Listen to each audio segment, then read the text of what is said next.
Alright, hello citizens of the Nigelverse. It is Niger once again, and welcome back to System Shock Radio. So, on a somewhat unrelated note from what we're going to be talking about today, I think this is probably the latest I've done System Shock Radio within a week, which is not great. System Shock Radio was supposed to come out on Sunday. That was supposed to come out yesterday. Yesterday was supposed to be the double feature with my WrestleMania 41 discussion. If you haven't already, go check that out. It was supposed to be a double feature, but admittedly, I was pretty tired, so I ended up not filming it. But we're going to be filming it tonight, and we're going to be talking about what's going on within System Shock Radio. What we'll be talking about. We're going to take care of that tonight, and don't worry, you guys. I know I've said it multiple times.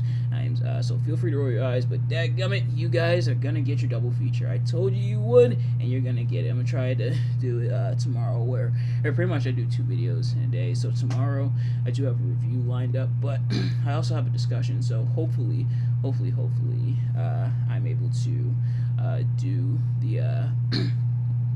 Hopefully I am able to do the double feature, because as I know you guys have been patient with me, so I definitely want to accommodate you all as best as I can. But without further ado, of course, if this is your first episode of System Shock Radio, welcome. If not, welcome back. But if you are indeed new to System Shock Radio, we talk about a variety of things here on System Shock Radio.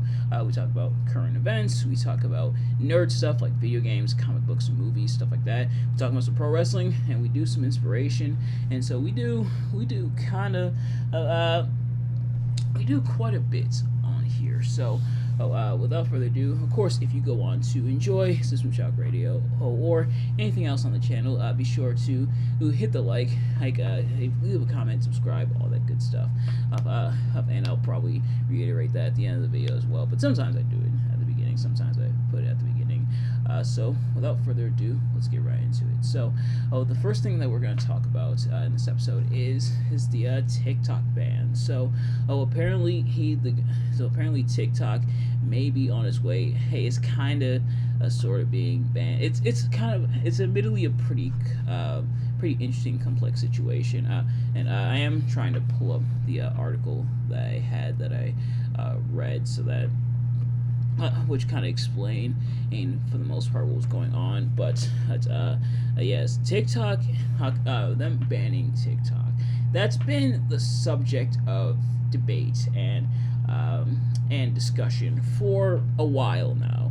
Admittedly, a potential ban of TikTok has been something that's been kind of floating around in the air for a few years now, as far back as I can remember. I think kind of almost as far back as like TikTok's inception. And yes, here's the article. But so TikTok, them talking about banning TikTok, TikTok potentially being banned, and stuff like that. That's been the subject of discussion for quite a while now. We do have this article. This is courtesy of apnews.com, and this was released on April 24th, so admittedly a little bit ago, so I'm a bit tardy to the party, but nevertheless, as I'm not going to read the whole thing, just it's more so an excerpt, but it pretty much says as if you can scroll up, sadly Chrome's acting a little slow right now, but essentially we're gonna read a little excerpt from it and then kind of expound upon it from there. And the article reads, "No, TikTok will not suddenly disappear from your phone, nor will you go to jail if you continue using it after it is banned. After years of attempts to ban the Chinese-owned app, including by former President Donald Trump, a measure to outlaw the popular video-sharing app has won congressional approval and is on its way to President Biden for his signature. The measure gives Beijing-based parent company ByteDance 9 months to sell the company, with a possible additional 3 months if a sale is in progress. If it doesn't, TikTok will be banned. So what does this mean for you, a TikTok user, or perhaps the parent of a TikTok user? Here are some key questions and answers. When does the ban go into effect? The original proposal gave ByteDance just 6 months to divest from its U.S. subsidiary. Negotiations lengthened it to 9. Then, if the sale is already in progress, the company will get another 3 months to complete it. So it would be at least a year before a ban goes into effect. But with likely court challenges, this could stretch even longer, perhaps years. TikTok has seen some success with court challenges in the past, but has never sought to prevent federal legislation from going into effect. So I'm gonna skip down here a little bit to this part, and this part's kind of been has kind of been where this debate for the most part stems from. And like the questions are kind of in bold, so that's like the header to that paragraph for this article. But should I be worried about using TikTok? Lawmakers from both parties, as well as law enforcement and intelligence officials, have long expressed concerns that Chinese authorities could force ByteDance to hand over data on the 170 million Americans who use TikTok. The worry stems from a set of Chinese national security laws that compel organizations to assist with intelligence gathering, which ByteDance would likely be subject to, and other far-reaching ways the country's authoritarian government exercises control. Data privacy experts say, though, that the Chinese government could easily get information on Americans in other ways, including through commercial data brokers that sell or rent personal information. Lawmakers and some administration officials have also expressed concerns that China, have also expressed concerns that China could potentially direct or influence ByteDance to suppress or boost TikTok content that are favorable to its interests. TikTok, for its part, has denied assertions that it could be used as a tool of the Chinese government. The company has also said it has never shared U.S. user data with Chinese authorities and won't do so if it's asked. Well, that was the article there, and admittedly this is outdated by this time, at least at time of recording, which is May 7th, and President Biden has, I believe, has indeed signed the act, and the way they're trying to frame it is being an issue of security, being an issue of what if data gets leaked and stuff like that. And that's kind of how they're trying to frame their rationale. At least the government is the rationale for banning TikTok is data being shared, stuff like that. Kind of how the article touched upon. But a couple things that people have pointed out, including when. And like the creators and everything of TikTok and the government went to court. They went to court not too long ago talking about this, and kind of some things brought up. For starters, there's plenty of other things that have our data as well. So when you gotta crack out on those, but also the permissions used don't necessarily breach anything super duper harmful. It could potentially, and that I think is where the concern comes in, and even though NSA, the joke about the FBI agent watching you through your camera, sometimes it's kind of, and sometimes some jokes are rooted in reality, and that's where I'll leave it. But this banning TikTok, they're saying it's unconstitutional, that people will that people will have their rights taken away by this bill being passed. Like it potentially is like infringing on people's rights and stuff and things like that. Had essentially things in terms of the First Amendment. And me personally, this is kind of where I'll put in my 2 cents. It's like going into foreign policy and how things are done in other countries. Admittedly, isn't always my strong suit. Isn't necessarily my strong suit. So I don't want to comment on it too much because I don't want to comment on something that I'm totally uneducated about or know very little about. Like, I know the basics, I know the gist, but I don't want to get into a full-fledged discussion. I do hope you understand where I'm coming from when it comes to that. But I will say, hey, like I said, Ed, other stuff collecting our data as well and being even more harmful, and the government's framing it as they want to attack that as well, but. I'd also, like me, I don't use TikTok, mostly because it's not really for me. Like, it's not really my cup of tea or anything like that. But but it's like it being taken away. People are going to try to find workarounds, and that's something the article touched on as well. I didn't really read it because I felt like it wasn't necessarily as pertinent as the other stuff that we did read from the article. But people are going to try their best to find workarounds for it. That's just the nature of things. That's how people are. But also, while I do kind of see some of the concerns, like earns that really with anything like data sharing in the wrong hands, of course it can be very harmful, of course, but it's also, and this is something people pointed out, how it also feels like the government doesn't really understand TikTok or how the information and data is being used, and like using your face and stuff like that for TikToks. That's how video recording works. Like you need something to video. And admittedly, I know I'm kind of all over the place, and like I said, don't want to get too much into debate into it, but it is kind of, I can almost kind of see both sides, but I think there is parts of it that I think are pretty ridiculous when it comes to the ban, and people will definitely try their best to get around it anyway. They definitely will. I'm sure there will be workarounds, but that's kind of where I'll leave it. I kind of wanted to briefly touch on it, but that's kind of where I'll leave it for now. Admittedly, no, not the best response to it, I'm sure, but I do hope you kind of understand where I'm coming from here, or if it made any sense. Please let me know if it did in the comments below. And let me know in the comments your thoughts on it. Do you use TikTok, and your thoughts on a potential ban of TikTok. But the next thing we're going to talk about is that apparently there's going to be a Kingdom Hearts movie. Apparently the news broke, that's a Kingdom Hearts movie.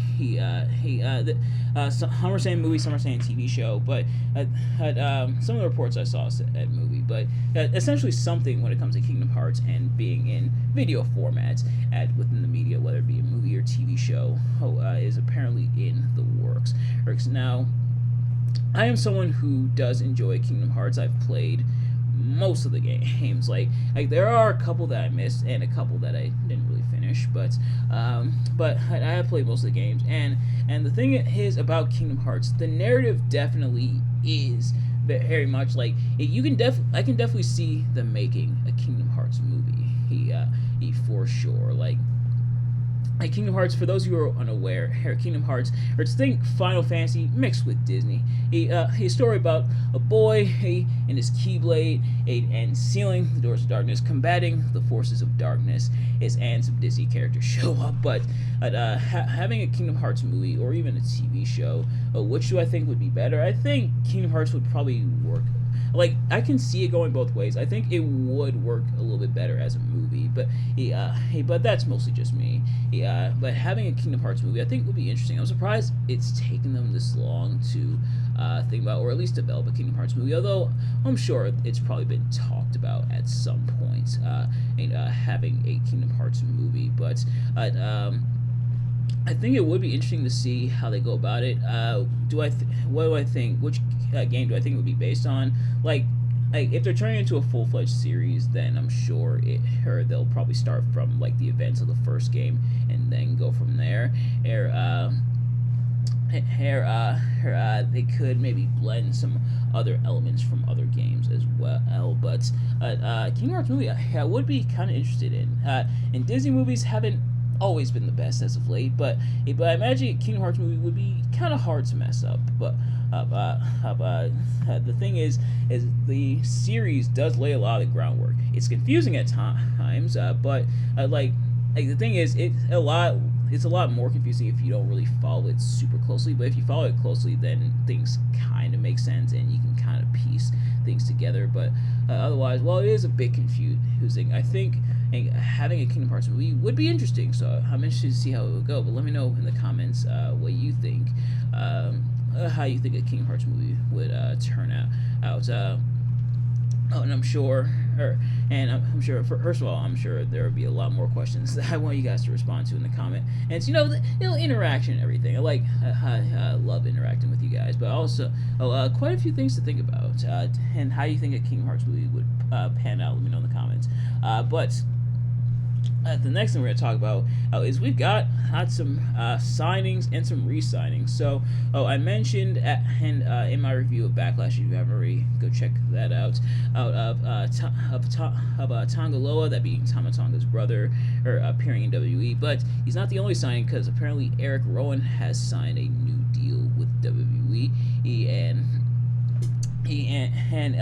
it does make sense as we are seemingly in the midst of a new Wyatt family, a new Wyatt Six, with Bo Dallas and everything. They're showing the teaser, so looks like Aaron Rowan is indeed going to be on board when it comes to that. But we also got some re-signings. Now there were a couple that I mentioned that I had here listed within my notes / topics. That being Finn Balor and Drew McIntyre, or Finn Balor officially re-signed, and Drew McIntyre re-signed, and both re-signed to multi-year deals. But then also news broke that Seth Rollins also re-signed, and when it comes to those three, I kind of figured that they would likely resign. Like Drew McIntyre, like Seth and Finn, I highly doubted they were going anywhere.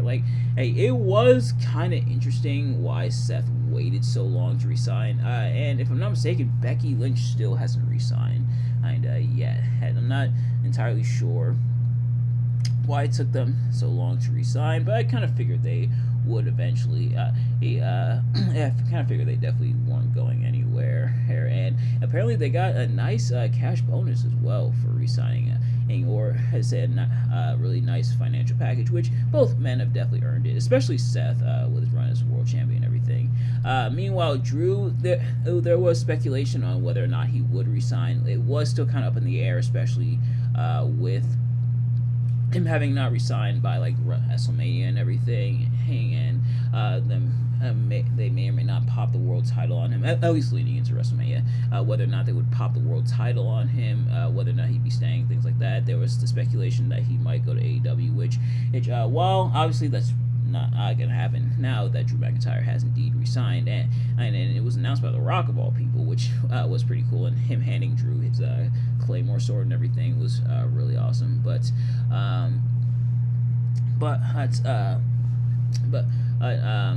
it would have been cool.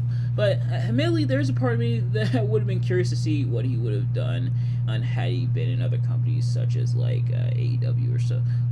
What type of match he would have had there. But Drew McIntyre has indeed re-signed, and I believe there were a couple other re-signings as well. Hold on, make sure I didn't miss anyone.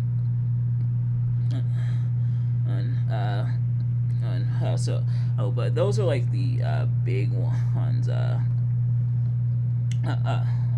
One of the big ones. And actually looked up Drew McIntyre re-signed with WWE, and I guess we got the answer to that. But I want to make sure I didn't miss anyone when it comes to major re-signings. But even Drew McIntyre, while it would have been interesting to see whether or not he would have re-signed, I also kind of figured he wasn't really going to be going anywhere, especially now that they're putting more emphasis on his character and everything. And I believe Sheamus also re-signed as well. Not too long ago, right before his date, his return and everything. But nevertheless, I'm salty that I missed Gunther versus Sheamus last night on Raw. I decided not to watch it because I had other stuff I had to do, plus I had to get ready for work the next day. But man, I'm kind of salty I missed it, especially with how red Sheamus's chest is. It's like, hey, give it a second, wait for the light. That's how red Sheamus's chest is. My color changing light there, but man, I'm kind of salty I missed it, but so I kind of figured they wouldn't be going anywhere. But it is interesting to see them resign, and it's also interesting to see why they wait so late. If anyone knows why certain wrestlers do wait so late to resign, because it's not the first time it's happened, but for those who know more about that, please feel free to educate me in the comments. I'd love to know. But the second to last thing we're going to talk about is that we got some news as to how the first NXT Women's North American Champion will be crowned, and it turns out we're gonna have a ladder match for it. So they're starting the combines tonight on NXT, And I imagine that'll lead to who will be participating in the ladder match for the Women's North American Championship, which I think is a really solid idea for a couple reasons. For starters, I love ladder matches, but also because that's how the OG North American Championship was decided. When they introduced the NXT North American Championship, they had a ladder match at NXT Takeover New Orleans to determine the inaugural champion, and the person who won that ladder match ended up being Adam Cole, baby. And that match got 5 stars, meaning Lars Sullivan, at least 5 stars from the Wrestling Observer newsletter, aka Dave Meltzer and everything, meaning Lars Sullivan has more 5-star matches than Kurt Angle. I mean, like, I know the star ratings don't really mean anything, but take a minute just to let that sink in. Like, it was 5 stars. No offense to Lars Sullivan, but while it may have been 5 stars, he wasn't the reason for the 5 stars. But yeah, so I think a really solid idea. I can't wait to see who's involved in the match. Who I want to see involved in the match. I imagine definitely won't be Roxanne Perez, obviously, because she's NXT Women's Champion, and I imagine you probably wouldn't want the women who are kind of in that NXT Women's Championship pictures. NXT Women's Championship picture. If my camera would like to focus, there we go. I imagine they'll go for the lower mid card women, and probably I imagine Thea Hale, Fallon Henley, who just turned on Thea Hale, maybe JC Jane, and maybe Kalani Jordan, so women like that who are kind of in the mid to lower card, or being in this match, I think would make sense. But yeah, I can't wait to see who's the inaugural Women's North American Champion. Who do you think it will be? Let me know in the comments. But the last thing we're going to talk about is we've got graduates. And I imagine we're going to have a lot more graduates as the month of May goes on and into the month of June. But to all my graduates, whether it be college, high school, moving up, etc., and I'll probably say the same thing in June perhaps, but to all my graduates, I want to congratulate you all. You have put in the work, you have put in the dedication, and it's finally paid off. So embrace those degrees, embrace those diplomas. You have earned it. I am so proud of each and every one of you. I remember so I graduated high school back in 2018, and I graduated college in 2022, and definitely 2 of the best days of my life. All that hard work, especially with college, all the hills and valleys I had to climb and go through, all that I endured, it was all worth it when I received my degree and walked across the stage.